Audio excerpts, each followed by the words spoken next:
নিজের ছেলেকে বঞ্চিত করে গ্রামের বাড়ির পৈতৃক সমস্ত ধন সম্পদ গরিব অসহায় মানুষদের রেজিস্ট্রি দানপত্র করে দিলেন চিত্রনায়ক ইলিয়াস কাঞ্চন। চিকিৎসার কারণে দেশ ত্যাগ করার আগে নিজের জন্মভূমিতে ছুটে যান ইলিয়াস কাঞ্চন। জন্মভূমিতে উপস্থিত হয়ে জীবনের এক বড় সিদ্ধান্ত বাস্তবায়ন করেন তিনি। নিজের অংশের সব পৈতৃক সম্পদ রেজিস্ট্রি দানপত্র দলিলের মাধ্যমে দুস্থ অসহায়দের মাঝে হস্তান্তর করেন এই বর্ষীয়ান অভিনেতা।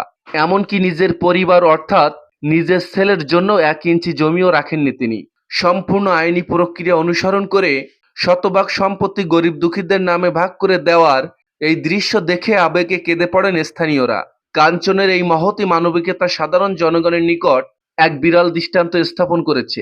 সম্পত্তি হস্তান্তরের কাজ শেষ করে ইলিয়াস কাঞ্চন ছুটে যান কিশোরগঞ্জের ঐতিহাসিক পাগলা মসজিদে। নিজের শারীরিক অসুস্থতা চিকিৎসার পূর্বে সেখানে তিনি নামাজ আদায় করেন এবং পরম করুণাময় আল্লাহ তাআলার দরবারে প্রার্থনা জানিয়ে মানত করেন যে বিদেশ থেকে চিকিৎসা শেষে সম্পূর্ণ সুস্থ হয়ে দেশে ফিরতে পারলে এই ঐতিহাসিক মসজিদে 50 লক্ষ টাকা দান করবেন। এছাড়াও মসজিদে নগদ অর্থও দান করেছেন এই অভিনেতা। রূপালী পর্দার নায়ক থেকে বাস্তব জীবনের নায়ক হওয়া ইলিয়াস কাঞ্চন আবারও নতুন করে প্রমাণ করলেন ভক্তদের ভালোবাসাই তার কাছে আসল সম্পদ। নিজের পৈতৃক সম্পত্তি দান এবং অসুস্থতার আকুতি নিয়ে করা এই মানত ইলিয়াস কাঞ্চনের প্রতি ভক্তদের ভালোবাসাকে বহুগুণ বাড়িয়ে দিয়েছে।